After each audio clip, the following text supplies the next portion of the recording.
UPPL नि मोसौ सारोन S शकिंआ जुदि ससियेल मिडियायाव फैबावनांगौबा बेखौ गाग्लिजोबगोन। दम दङब्ला फैनो आंखौ गाग्लिनायनि खोथा बुंदोंना सोर नोंलाय? जोंहा UPPL जेननायखौ लानानै कन्ट्रोभार्सि सोलिगासिनो आरो कन्ट्रोभार्सिया जाहैबाय जोंहा UPPL नि फेसबुक क्रिएटर एस शकिं ब्रादारजों लोगोसे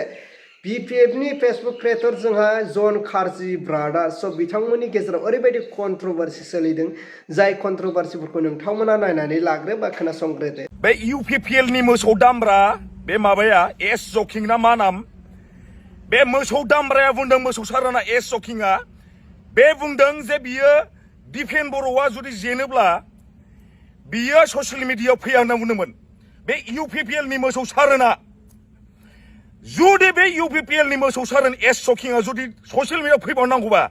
बेखौ गाग्लिजोबगोन। बिराद दम होननानै बुंदोंमोन ना नोङो दिफेन बर'आ जुदि जेनोबा ससियेल मिडियायाव फैया होननानै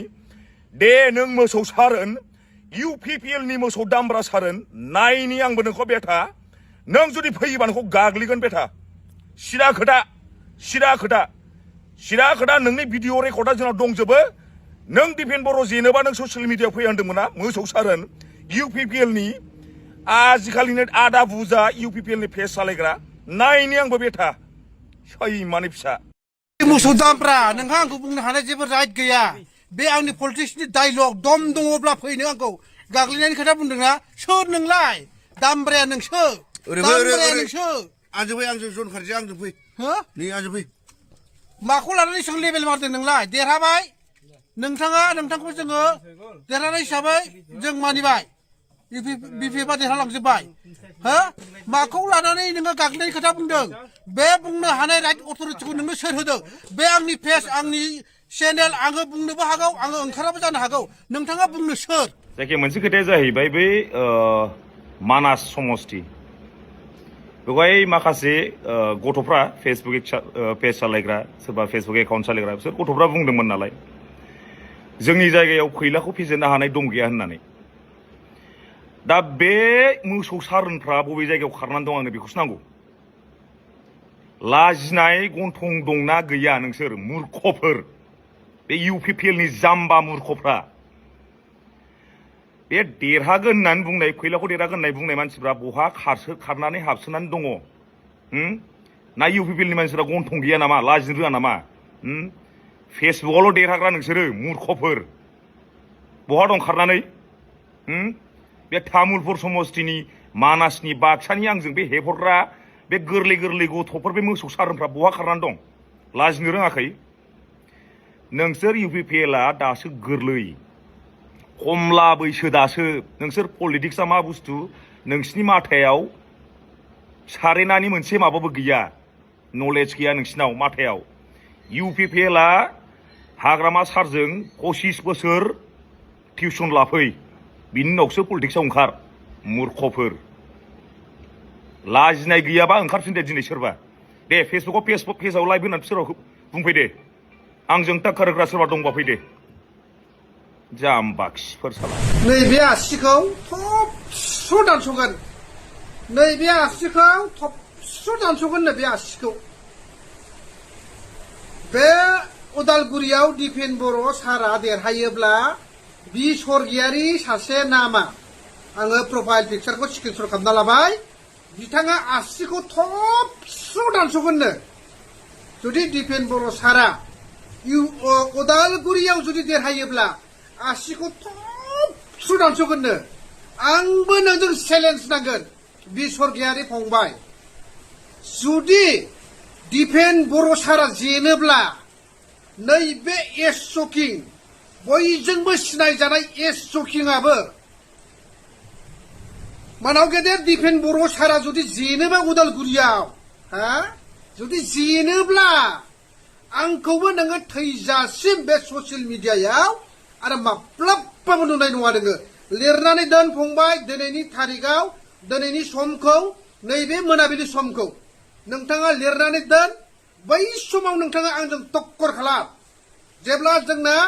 मानाव गेदेर दिफेन बर' सारा जेनोब्ला नोंथाङा आंजों टक्कर खालाम। नोंथाङा बुंदोंना जुदि दिफेन बर' सारा जेनोब्ला नों आसिखौ थबस्र' दानस'गोन होनना बुंदों थब स्र' दानस'गोन होननानै नोंथाङा बुंदों बि सरगियारि नोंनि प्रफाइल पिक्सार नोंनि पिक्सार आङो गासैखौबो स्क्रिनशट खालामना दोनदों बै रिजाल्ट समखौ आं नेनानै थाबाय नोंथाङा दिनै उदालगुरियावहाय नोंथाङा फै नोंथाङा बेराय नोंथाङा फिल्ड सार्भिस खालाम नै बे एसकिंआ उदालगुरियाव दंफैयो मानाव गेदेर दिपेन बर' सारनि जानानै बबे खनायाव रायजो राजाया माबायदि जानानै दं मा मोनदों मा मोनाखै बिपिएफ सरकारा बबेखौ मा खालामदों नैबे एसकिंआव सं थांनाय समफ्राव थांनाय मानाव गेदेर प्रमद बर' सारनि सरकाराव माखासे आं दंमोन जितु जोंहा मा होनो धोनस्रि समष्टिनि एमसि केन्डिडेट एमसिएलए बिथां रुजुग्रा सारा जेब्ला इलेक्सन गेलेदोंमोन आं बिथांजों दिनै राति खस्थ' खालामदोंमोन हा अब्ला बे समाव जोंना मानाव गेदेर जोंनि बे रुजु सारा